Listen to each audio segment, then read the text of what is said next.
আমাদের গৌরবদা এই যে খাট দেখাচ্ছে। গৌরবদাকে সকাল সকাল আমরা ডাকলাম, যারা বাচ্চাদের জন্য খাট হবে। গৌরবদা নিজের দোকান ছেড়ে আসলো, অনেক অনেক ধন্যবাদ গৌরবদাকে। খাট দেখছি আমরা, দেখি কোনটা পছন্দ হয় সেই হিসাবে কিনবো। রেনকোটের দোকানে এখন আমরা চলে এসেছি, আর এই রেনকোট আমরা পছন্দ করে নিয়েছি। রেনকোট আমরা কিনে নিচ্ছি এখনই, ঠিক আছে। এরপরে আমরা খাট নেব, আর তারপরে আমরা মোনা রাউলের দিকে উদ্দেশ্যে রওনা দেবো। এই আমাদের খাট আমরা নিয়ে নিলাম, এখন খাট উঠবে। এখন ধরো চলছে।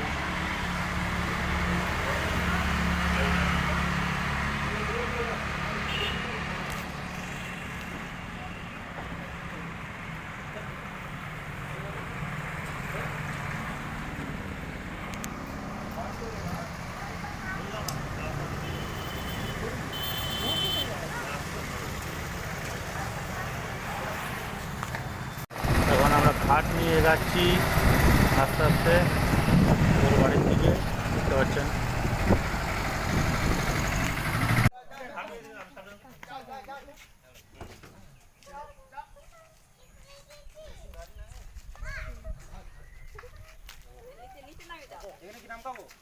নাম এখানে নাম করতে পারে, ওখানে নাম করাতে পারে, নিয়ে যাবেন। হ্যাঁ, ওই যে মনের বাড়িতে। চলো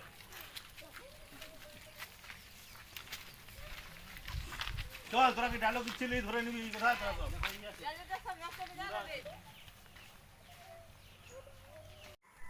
খাটে ছবি কেমন লাগছে বল? হ্যাঁ, খুশি? তোর কেমন লাগছে? ভালো লাগছে, খুশি হয়েছে? হ্যাঁ, খুশি তো? আর রেনকোট দিলে আরো খুশি।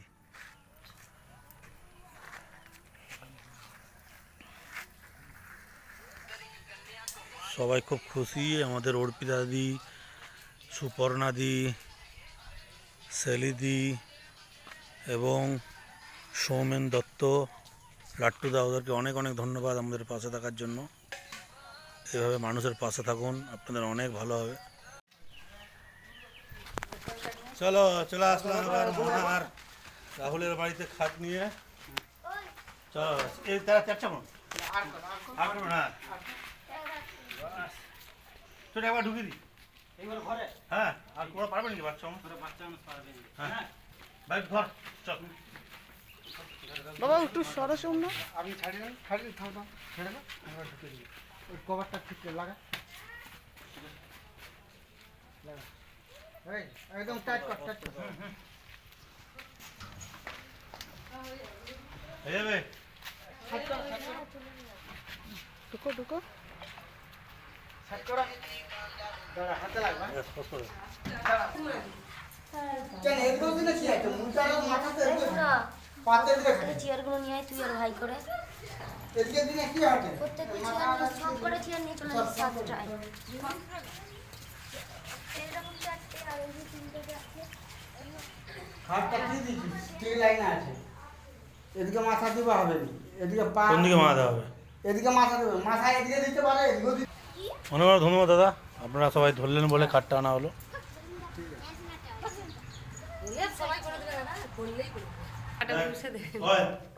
মনে করি মা বাবারই। কেমন লাগছে বল খাটটা এবার? আচ্ছা, বাবা একটু সর।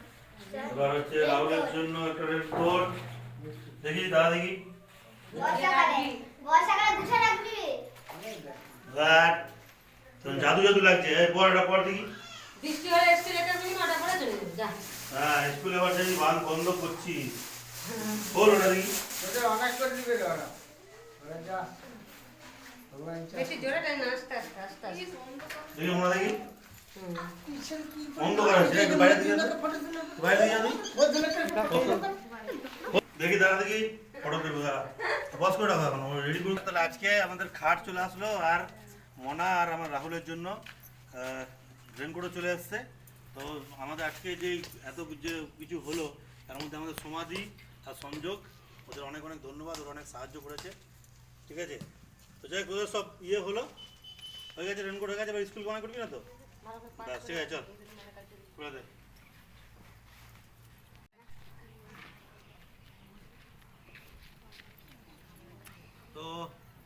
সমিতির পক্ষ থেকে জন্মাষ্টমী আমরা প্রোগ্রাম করে থাকি প্রত্যেক বছরই।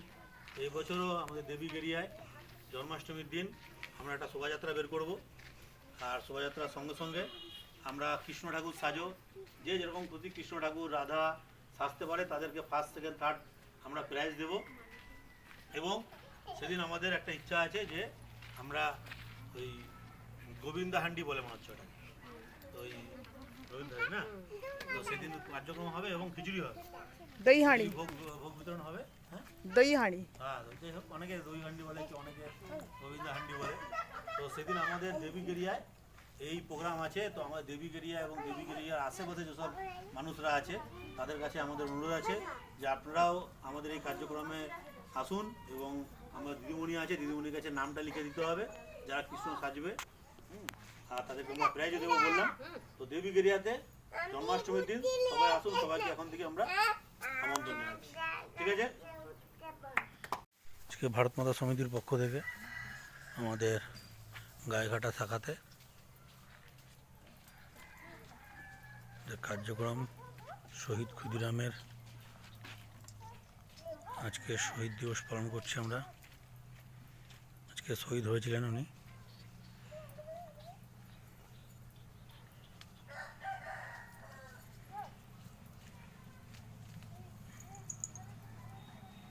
ইনি হলেন শহীদ ক্ষুদিরাম বসু। ইনি আমাদের ভারতবর্ষ, সবাই জানে ইংরেজরা শাসন করতো আমাদের উপর। তো ইনি 16 বছর বয়সে, 16 বছর থেকে কম বয়সেও দেশের জন্য লড়লো, অথবা 18 বছর মতন বয়সে ওনাকে ফাঁসি দেওয়া হয়েছে। মনে করো 18 বছর, বুঝতে দিতে পারছো কত অল্প বয়স। দেশের জন্য কত মানে প্রেম ছিল, দেশের জন্য কত ভালোবাসা ছিল, দেশের জন্য কত করেছে। মানুষের প্রত্যেক মানুষের মনে দেশভক্তির ভাবনা জাগিয়েছে উনি। ওনার মতন আমাদেরকে সবাইকে হতে হবে, দেশকে ভালোবাসতে হবে। যেখানে আমরা থাকি সে জায়গাকে যদি আমরা ভালো না বাসি তাহলে আমরা কিছু করতে পারবো না, জীবনে এগোতে পারবো না।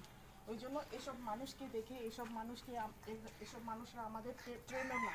এসব মানুষকে দেখে আমাদেরকে শিখে এদের মতন, এদের আদর্শ নিয়ে চলতে হয়। আজকে ইনাকে আমরা শত শত নমন করছি যে ইনি যে কাজ করে গেছেন এটা মানে কেউ এখনকার দিনে কেউ ভাবতেও পারবে না। ঠিক আছে, এই বলে আমি আমার কথাটা শেষ করি। আমাদের এখানে যে টিউশন হয়, ফ্রি টিউশন, সেখানে আমার দিদিমণি আছেন। তো দিদিমণিকে বলবো, দিদিমণি দু চার কথা আপনিও বলুন। সবাই আগে প্রণাম করে ওকে। আমি বলতে চাইছি এনার যে কাজ করেছেন সবাই যেন এনার মতন হয়ে থাকতে পারে, এনার থেকে কোনো কিছু যেন শিক্ষা নিতে পারে, সবাইকে বলছি। আর সবাই এনাকে শ্রদ্ধা করুক, ইনি যেখানেই থাকুক যেন ভালো থাকে, একে সবাই শ্রদ্ধা করার জন্য আমি সবাইকে অনুরোধ করবো।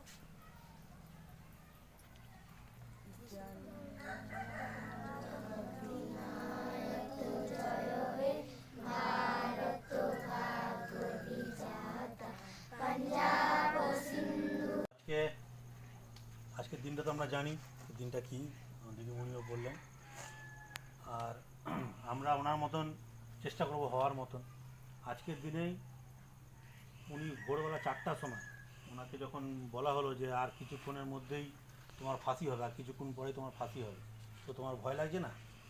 আর তখন উনি বলছেন, শহীদ ক্ষুদিরাম বলছে ভয় কিসের, আমি তো গীতা পড়েছি। আর যারা গীতা পড়ে, যারা গীতা বোঝে, তারা হচ্ছে মৃত্যু ভয় পায় না। কারণ আমাদের গীতা লেখা আছে শরীরের মৃত্যু হয়, আত্মার মৃত্যু হয় না। তো এই বয়সেও ওনার এত সাহস যে উনি মৃত্যুকেও ভয় পাচ্ছে না। ভারত মায়ের জন্য নিজের জীবন উৎসর্গ করেছে। আজকের দিন উনি শহীদ হয়েছেন। আর তার আগে যখন ডাক্তার ওনাকে যখন চেকিং করেছে, তখন চেক আপ করে দেখেছে যে ওনার চোখের জল, মুখের জল কিছু শুকায়, নর্মাল আছে, উনি খুব ভালো আছেন। মানে এত ভালোবাসা, মানে দেশের প্রতি, ধর্মের প্রতি এত বিশ্বাস, যে গীতা পড়ে উনি বিশ্বাস করেছেন যে আমার শরীরের মৃত্যু হবে কিন্তু আত্মার মৃত্যু হতে পারে না। তো যারা আমাদের ছোটো ছোটো ভাই বোনরা আছে, যারা একটু বুঝতে পারছে, তারা একটুকে বুঝার চেষ্টা করবে। দেশের উপরে কিছু হতে পারে না, দেশ সবার উপরে। আর ওনাদের মতন দেশপ্রেমীরা ছিল বলে আজকে আমরা স্বাধীনভাবে বসবাস করছি। আর ক্ষুদিরাম আমাদের এই জেলার আমাদের পরম সৌভাগ্য, এটা আমাদের গৌরবের বিষয়। এখন অনেকেই আছে যারা আমাদের এই দেশকে আরও এগিয়ে নিয়ে যাচ্ছে, তাদেরকে অনেক অনেক ধন্যবাদ জানাই। এরকম ধরনের আরও যাতে মানুষ যাতে দেশের জন্য ধর্মের জন্য কাজ করতে পারে, তার জন্য ভারত মাতা সমিতি থেকে আমরা ছোটো ছোটো জায়গায় কার্যক্রম করি যাতে মানুষের মধ্যে দেশপ্রেমটা জাগে। তো ক্ষুদিরামকে আমরা কোনোদিনও ভুলবো না, এটা বলে আমি আমার বক্তব্য শেষ করছি। ওনাকে সবসময় প্রণাম, ওনার যেখানে থাকবে না কেন ওনাকে সবসময় ওনার আত্মসন্তনা শান্তি কামনা করি, সেটা বলে। আচ্ছা, এবার হচ্ছে যারা ছোটো খুব ছোটো তারা চলে যাও, যারা একটু বড়ো আছে তাদেরকে নিয়ে আমরা একটু বসবো। সামনে প্রোগ্রাম আছে, ঠিক আছে? থাকতে পারো, বড় বড় আর সব বড় পেয়ে দাও, পেয়ে দাও।